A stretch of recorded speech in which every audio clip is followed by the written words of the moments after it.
भला हुआ मेरी माला टूट गई, मैं राम भजन से छूटी। भला हुआ मेरी माला टूट गई, मैं राम भजन से छूटी। मेरे सिर से टली बला, भला हुआ मेरी माला टूट गई, मैं राम भजन से छूटी। मैं राम भजन से छूटी। नमस्कार मेरे प्यारे भाइयों, मेरे परमात्मा के प्यारे जीव हंसों, आप सब मेरे भाइयों को मेरा तहे दिल से नमन। और बहुत ही खुशी की बात है जो आप सब मेरे भाई इतनी जल्दी जागृत हो रहे हो। इतने सालों का, इतने अनंत युगों का जो ज्ञान था, जिसको समझने में कितने ही युग बीत जाते, उस ज्ञान को, उस मूल ज्ञान को कितनी जल्दी आप लोग समझ रहे हो, मुझे बहुत हैरानी होती है। ये सब बंदी छोड़ की दया है, ये परमात्मा की दया है जो आप एक पल में दूध और पानी का निर्णय करते जा रहे हो। दूध को अलग, पानी को अलग, सार सार ग्रहण कर रहे हो, असार को उठा के साइड में करते जा रहे हो। बहुत खुशी होती है ये सोचकर, ये जानकर कि मेरे भाई अब पूर्ण विवेकी होते जा रहे हैं। और आने वाले समय में ऐसा कोई नहीं होगा जो मेरे इन भाइयों को भ्रमित कर पाएगा, अगर मेरे ये भाई हमेशा अपने विवेक को जागृत रखेंगे। तो अगर कोई भी गलती से सो गया तो मेरे भाई लुट जाओगे, लूट लिए जाओगे। इसलिए सोना नहीं है, हमेशा जागृत रहो, हमेशा जागृत रहो। इसीलिए साहिब ने कहा, मुसाफिर जाग जरा, तेरी गठरी में लागा चोर। 5 25 3 है चोरवा, इन मिल्की ना शोर। मुसाफिर जाग जरा, तेरी गठरी में लागा चोर। 5 25 3 है चोरवा। ये 5 तत्व, 25 प्रकृतियां और 3 गुण, ये तीनों चोर हैं। कैसे चोर हैं? एक एक सांस आपकी चुरा रहे हैं। इस गठड़ी में से, इस गुदड़ी में से एक एक सांस की चोरी कर रहे हैं। और वो सांस परमात्मा के नाम में नहीं लगने दे रहे, वो दुनियावी कामों में खर्च करवा रहे हैं। माँ बाप, भाई बहन, जमीन दौलत, दुकान मकान, इसी में खर्च करवाते जा रहे हैं। इसीलिए इनको चोर बोला गया है। 5 25 3 है चोरवा, इन मिल्कीना शोर। मुसाफिर जाग जरा, तेरी गठरी में लागा चोर। इन्हीं चोरों से सावधान करने के लिए गरीबदास जी भी बोलते हैं ये वाणी, जो आज हम सत्संग में रखेंगे और इस पर पूरा विवेक लगाएंगे, पूरा विचार करेंगे कि गरीबदास जी कहना क्या चाहते थे और इन काल दूतों ने समझ क्या लिया।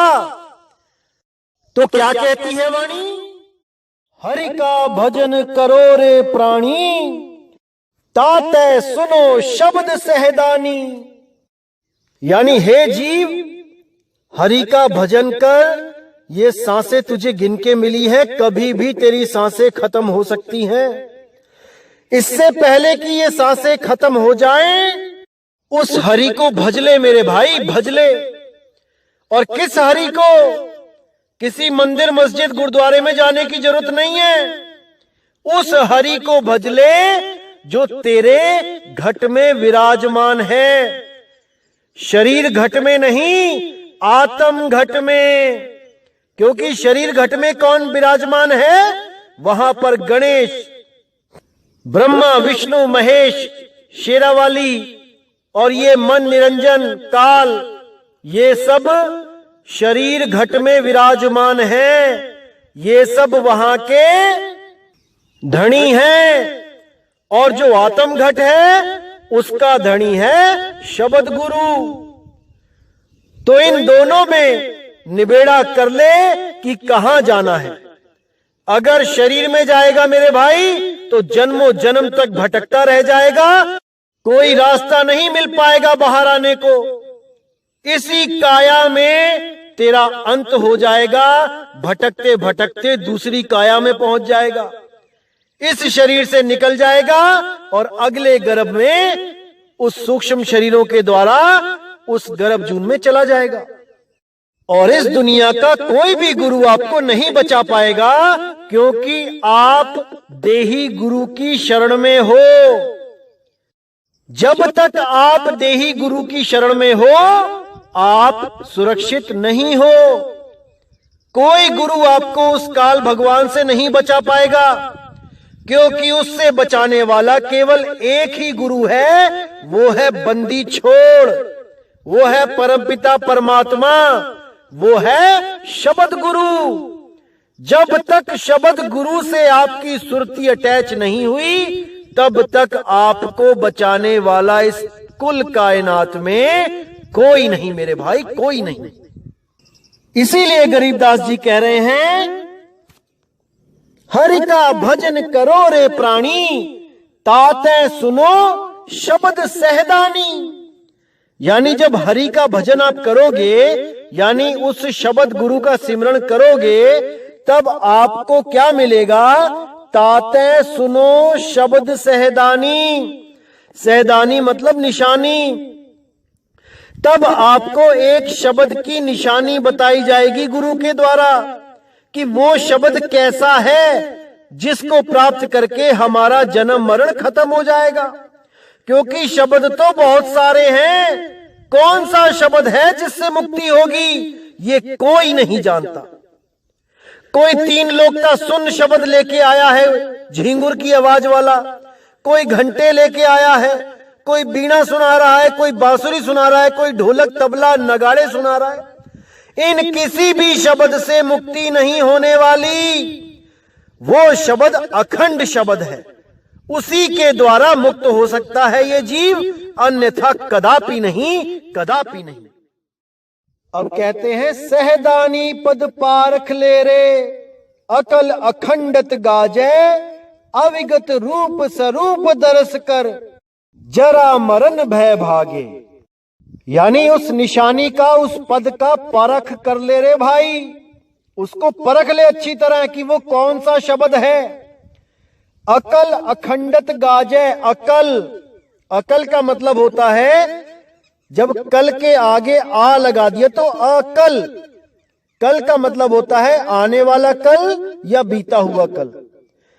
जैसे कि जो लोग शब्द को, यानी कि जो किताबों में लिखे होते हैं उन शब्दों को जो परमात्मा मानते हैं, शब्द गुरु मानते हैं, आप देखेंगे कि वो कैसे बातें करते हैं कि कल कौन सा शब्द लिया गया था या कल कौन सा शब्द लिया जाएगा सत्संग में। तो यानी कि वो शब्द जो है वो कल लिया गया था वो खत्म हो गया है, और जो कल लिया जाएगा वो शुरू होगा। यानी कि पास्ट टेंस और फ्यूचर टेंस में कल को यूज किया जाता है। लेकिन गरीबदास जी महाराज उसके आगे आ लगाते हैं, अकल, यानी कि ना तो वो कल को लिया गया था और ना ही वो कल को लिया जाएगा, वो तो निरंतर हो रहा है, वो खत्म नहीं होता। अकल अखंडत गाजे, वो अखंडित शब्द गरज रहा है युगों युगों से, और युगों युगों तक गरजता रहेगा, अनंत समय तक गरजता रहेगा, उसका कभी अंत नहीं होता। कोई गलती से भी ये ना सोचे कि आज मैं शब्द का गान करूंगा, आज मैं शब्द गाऊंगा तो वो शब्द परमात्मा की धुर की वाणी है। नहीं मेरे भाई, ये शब्द तो केवल उसका गुणगान है, उस अखंड नाद का गुणगान है ग्रंथों में, ना कि वो धुर की बाणी ग्रंथों में लिखी गई है, कभी नहीं। वो लिखी और बोली जा ही नहीं सकती, वो अकथ कहानी है मेरे भाई, अकथ कहानी। तो आगे कहते हैं, सुंदर श्याम सलौना साहिब जड़ जूनी से न्यारा, आत्म राम सदा सर्वंगी जाका करो विचारा। तो यहां पर बिल्कुल स्पष्ट कर दिया कि सुंदर श्याम सलौना साहिब, कि मेरा वो प्यारा श्याम, मेरा अखंड गुरु, वो मेरा साहिब, जड़ जूनी से न्यारा, जितनी भी जड़ जूनी है, यानी पत्थर है, पानी है, हवा है, आकाश है, ये जितने भी जड़ वस्तुएं हैं, इनसे वो न्यारा है। कोई गलती से भी इनमें ना ढूंढने लग जाए। कोई भी जड़ वस्तु है उसमें साहिब नहीं है, वो माया है। और जो लोग उन जड़ वस्तुओं में साहिब को ढूंढते हैं, उस आत्म राम को ढूंढते हैं, उस परमात्म राम को ढूंढते हैं, वो माया के ही चंगुल में फंस जाते हैं। जैसे आपने सुना भी होगा, कुछ स्वयंभू आत्मज्ञानी लगे होते हैं लोगों को थोथा ज्ञान बांटने, कि वो पत्थरों में भी है, वो पानी में भी है, वो हर जगह है। अरे मेरे भाई, जीव और निर्जीव का तुम्हें भेद ही नहीं पता, तो तुम्हें क्या पता लगेगा वो साहिब कहां पे है, वो आत्म राम कहां पे है। अरे जहां पर वो आत्म राम है वो चेतन है, वो चेतन ही चेतन है, वहां जड़ नाम की कोई चीज नहीं है। हम जहां रहे काल तहां नाही, काल से जीत हंस ले जाही। जहां पर वो आत्म राम है वहां पर माया नाम की कोई चीज नहीं है। और जो इस तीन लोक में आत्म राम को ढूंढते हैं, वो माया के ही शागिर्द हैं, वो माया के ही दूत हैं। वो मन और माया में ही लिप्त होकर इसी संसार में 84 भोगते रहते हैं, जो ये समझते हैं कि कण कण में परमात्मा है। अरे भाई, कण कण में परमात्मा होता तो इन्हीं कणों के द्वारा तो सबकी मौत हो रही है। यही भूकंप आते हैं, यही मिट्टी के कणों के नीचे दब दब के लोग मर जाते हैं। जब कणों में परमात्मा है तो कैसे कोई मरता है, कैसे कोई मर सकता है? इसका जवाब कोई नहीं दे सकता। लेकिन सब कहने में लगे हैं कि कण कण में है भगवान। अरे कण कण में है भगवान, ये घोर है अज्ञान। समझ जाओ मेरे भाइयों, समझ जाओ इसको। तो आगे कहते हैं, आत्म राम सदा सर्वंगी जाका करो विचारा। यानी वो आत्म राम को ढूंढो मेरे भाई, जो कण कण में नहीं है, जो जड़ वस्तुओं में नहीं है, जो चेतना का भंडार है, जो अजर अमर अविनाशी अचल है, उसको ढूंढो। तो कहते हैं, आत्म राम सदा सर्वंगी। सर्वंगी यानी सर्व और अंगी, यानी सब लोगों के अंग संग है। ऐसा कोई नहीं जिसके पास आत्मदेव नहीं, लेकिन उसको प्राप्त करने की विधि नहीं पता, इसलिए भटका खाते रहते हैं। इसीलिए साहिब ने बोला, कबीर निज सुख आत्म राम है, दूजा दुख अपार, मनसा वाचा कर्मना कबीरा सुमिरन सार। यानी निज सुख आत्म राम है। अगर सच में इस दुनिया में, इस ब्रह्मांड में कोई सुख है तो वो आत्म राम है। जब आप आत्म राम को पहचान जाते हो, तब इस ब्रह्मांड का कोई भी दुख आपको दुखी नहीं कर सकता, क्योंकि आपको वो आनंद का सागर मिल जाता है, वो आत्मा की अनुभूति हो जाती है, जिससे अडोल अचल अकह अनाम आत्मदेव को आप पहचान जाते हो। आप अपने असली स्वरूप को जान जाते हो, और तभी आपको परमात्मा की अनुभूति होती है। वो शब्द गुरु का लखाव होता है, उससे मेल होता है। तभी आप समझ पाते हो कि आखिर शब्द गुरु क्या चीज है। जब तक आप आत्म ज्ञान में नहीं आए, तब तक आप शब्द गुरु को जान ही नहीं सकते, क्योंकि आप अपने आप को शरीर समझोगे तो अपने परमात्मा को भी शरीर में ही ढूंढोगे, अपने परमात्मा को भी देहधारी समझोगे। लेकिन जब आप अपने असली स्वरूप आत्म स्वरूप में आ जाओगे, तब आपका परमात्मा भी आपके सदा सदा अंग है, आपको कहीं जाने की जरूरत नहीं पड़ेगी। वो सदा से ही आपके साथ है, लेकिन आप पहचान नहीं पा रहे हो। अब कहते हैं, उत्तर दक्षिण पूरब पश्चिम दसों दिशा दर हल्ला, सुन बेसुन में पूर रहा है आदि पुरुष हरिबाला। अंतर वेद निरंतर पढ़ना, पढ़े गुणे सो गावे, नी अक्षर एक हरफ हरिहर, बिन सतगुरु नहीं पावे। यानी कि उस परमपिता परमात्मा शब्द गुरु की जो चेतन शक्ति है, उसके बारे में जिक्र किया जा रहा है कि उत्तर दक्षिण पूरब पश्चिम दसों दिशा दरहाला, यानी उसकी चेतना से ही पूरब पश्चिम उत्तर दक्षिण जो कुछ भी विद्यमान है वो उसी से चल रहा है। ये जितना भी जगत हिलता डुलता नजर आ रहा है, ये उसकी चेतन सत्ता से ही हो रहा है। अगर वो चेतन सत्ता हटा ले तो मेरे भाई यहां पर कोई बोलने चालने हिलने डुलने वाला भी दिखाई नहीं देगा। सब शून्यवत जड़ हो जाएगा, खत्म हो जाएगा सब कुछ।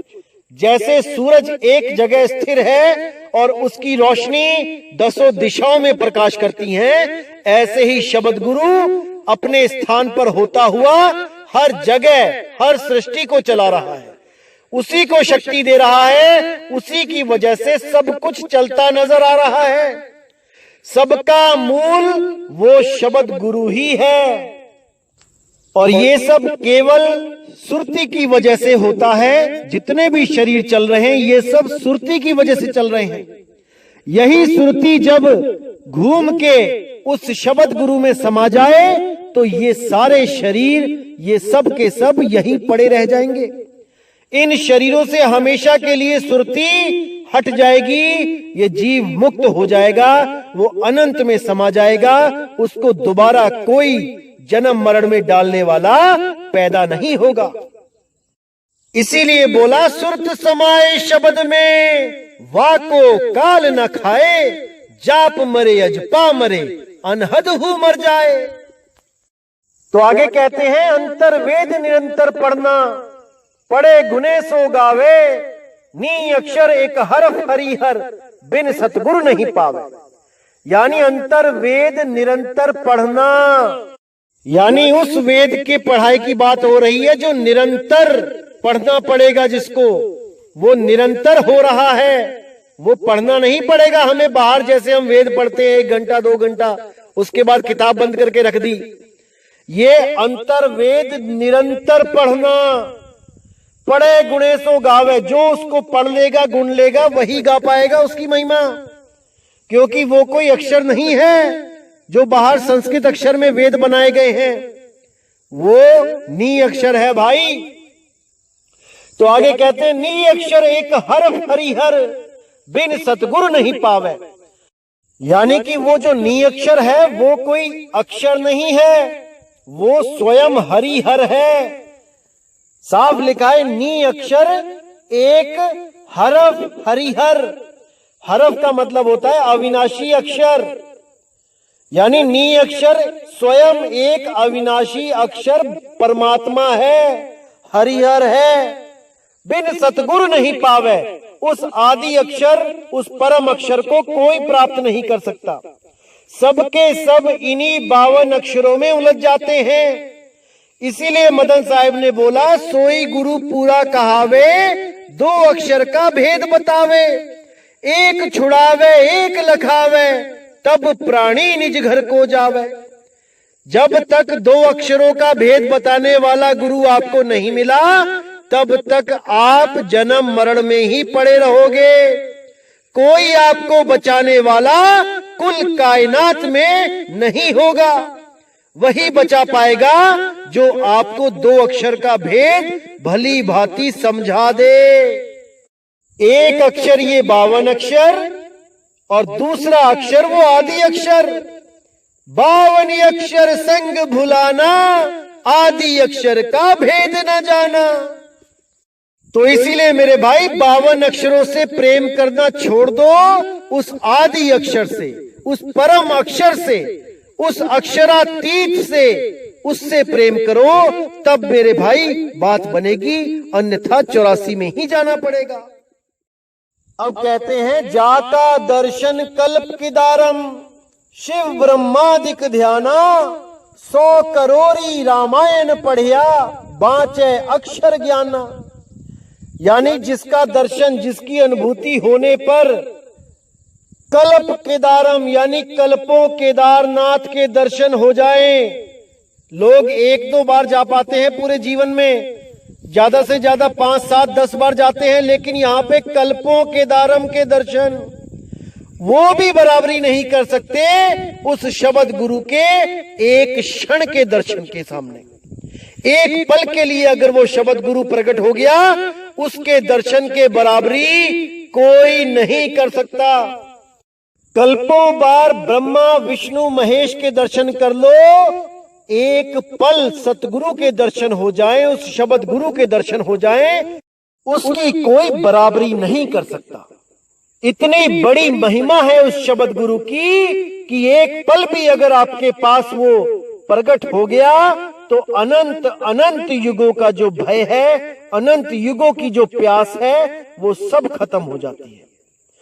तृप्त हो जाता है जीव, बस एक बार उस शब्द गुरु की अनुभूति हो जाए। तो कहते हैं 100 करोड़ी रामायण पढ़िया बाँचे अक्षर ज्ञाना, कि जिस शब्द गुरु को मैं निअक्षर बता रहा हूं वो अक्षरों में नहीं है, वो अक्षरातीत है। ये सब के सब करोड़ों बार रामायण पढ़ के अक्षरों का ही ज्ञान बांटते फिर रहे हैं। ये जितने भी कथावाचक हैं ये सब रामायण पढ़ते हैं, उन्हीं अक्षरों को बार बार सुना के, इन्हीं अक्षरों से प्रेम करवा के, इन्हीं अक्षरों के मंत्र बना के इस जीव को भरमा देते हैं।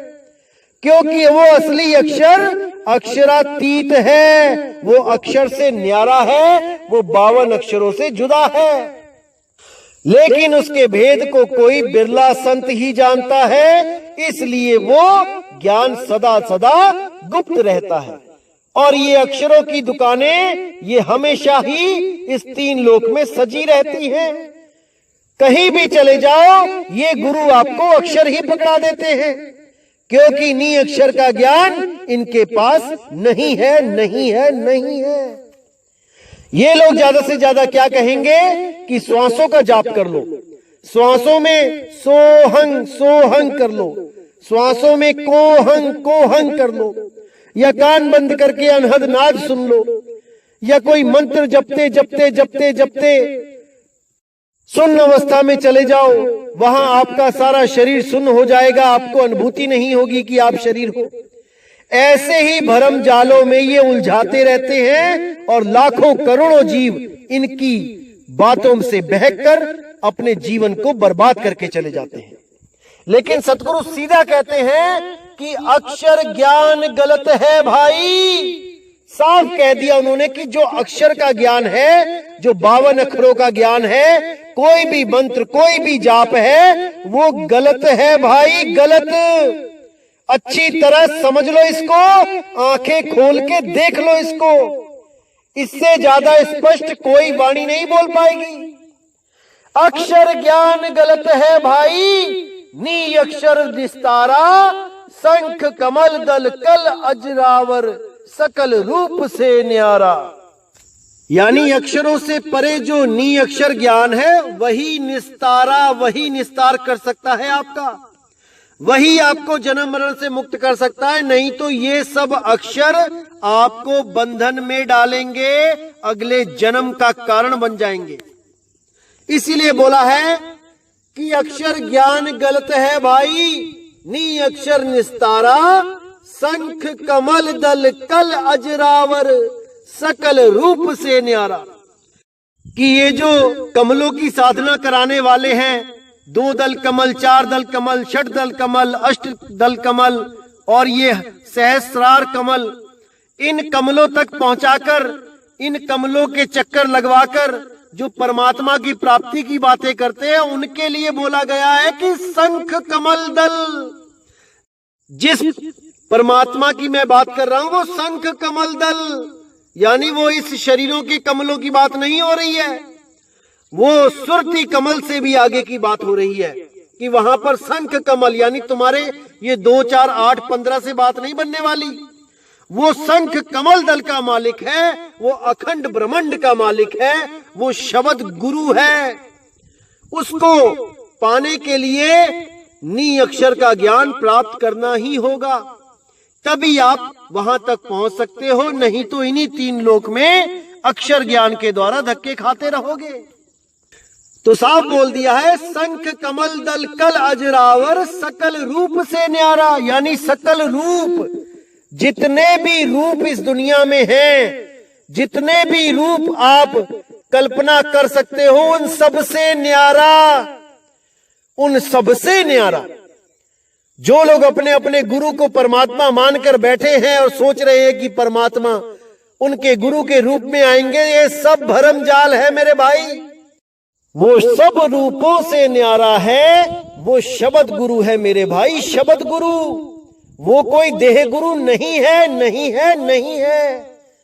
और जो उसको देह गुरु मानता है वो अभी शब्द गुरु की एबीसी भी नहीं जानता। जब लग शब्द गुरु नहीं पावे, तब लग जीव भटका खावे। जब तक वो शब्द गुरु को नहीं चीन लेता, तब तक वो भटका खाता ही रहेगा, उसको कभी भी मुक्ति नहीं मिल सकती।